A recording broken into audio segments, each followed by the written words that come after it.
So I know it might not seem to be the most enthusiastic topic, but recession is not coming. Recession is already there, and we will feel its consequences within the next 12 to 18 months. And the question is how this recession will impact the recruitment industry, knowing how correlated and connected are the job market and the economy. Will recruiting businesses survive a recession, or is it time to leave the industry before it's too late? Which recruiting business model is more likely to survive the recession, and how to prepare and adapt to survive a recession as a recruiter? Those are the questions that I'm going to answer in today's video. And before going any further, please like the video already, subscribe to the channel, and thanks for your support. First thing first, it is important to recall and to mention that it is not the first recession that the recruitment industry will go through. And as a matter of fact, when I started my career back then in 2013, 5 years after the 2008 financial crisis, even though the worst was behind, clearly the economy didn't recover yet, while between 2016 and 2020, the economy was booming. So I have experience in both situations. Here is what I learned. So if we look at the main differences based on my experience, and we take the first period between 2013 and 2015, the first thing I can tell you is that clearly back then it was a client-driven market. So it was more challenging to find clients than finding candidates for most markets. Also, you could see companies adopting cost reduction strategies everywhere. So nearshore, offshore, recruitment freeze. Third difference is that it was also more risky and more challenging to be a freelance consultant.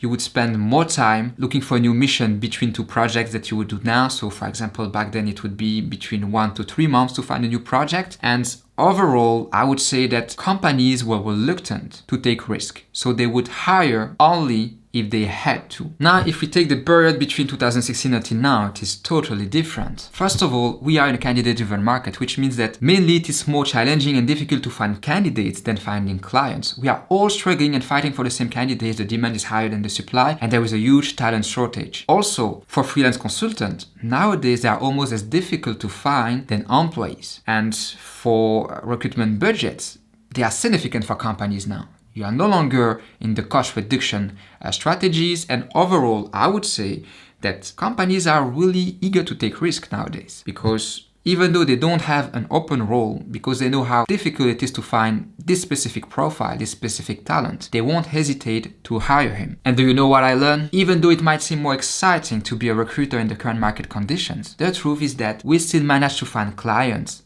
and candidates in both market conditions. We still manage to make business.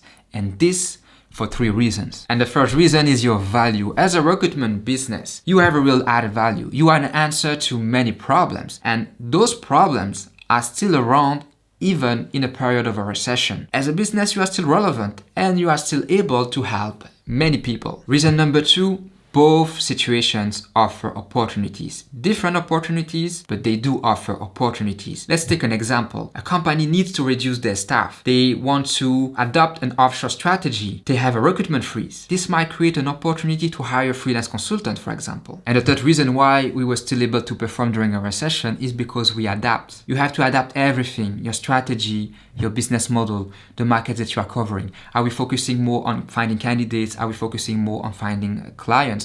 Are we focusing more on the following markets, or on finding contractors, or on finding employees, etc.? You have to adapt everything and to be able to pivot. So this is how and why staffing agencies survived to the last recession. Now, does it mean that history will repeat itself? On that really, I'm not sure. And for the following reason. The talent shortage back then was not comparable to the situation that we have right now. The talent shortage is crazy. And even with staff reduction, with offshore, nearshore strategy, with outsourcing, whatever you want, I don't believe that we can get to a situation where there is a balance between the demand and the supply. I'm really convinced that the demand for many profiles will still be much higher than the supply. And this changes absolutely everything in my opinion, and this is why I really do believe that if you are able to adapt your business model and your strategy and to be flexible and reactive, and you are able to pivot and to pick the right markets, really we still have good days ahead in the recruitment industry. This is actually the best tip that I can give you, the best advice I can give you in this situation, because you have to remember that recruitment is cyclical anyway, and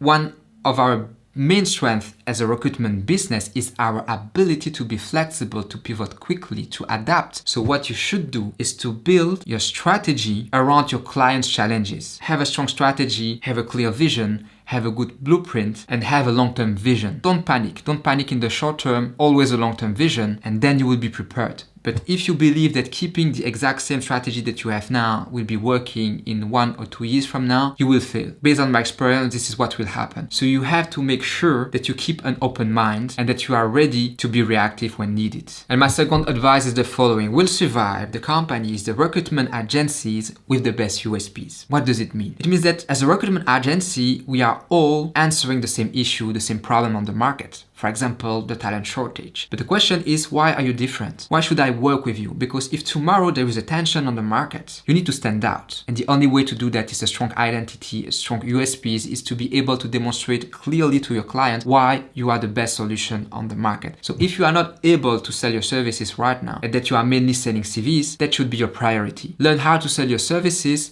and teach that to your people. And my third advice is to make sure that you master the fundamentals and the best practices, because if you are not able to be consistent today, if you don't have a replicable strategy, if you don't have predictable system that is producing results and getting you clients and candidates, if you are not able to do that in the current market conditions that are excellent, how will you do tomorrow? You have to make sure that you master that, either as a recruiter yourself or for your team or for your company today, because tomorrow it might be too late. So this is really important, that you make sure that you really master the fundamentals and the best practices, that you don't cut corners. And before I move to the next point, if you like the video so far, please subscribe to the channel and like the video. Thank you very much. Also, as I explained during this video, to stand out, it will be really crucial for you to be able to sell your services. So if you want to know more about it, if you want to have my best tips, this is really the video that I would suggest you to watch next. Thank you very much and see you in the next one.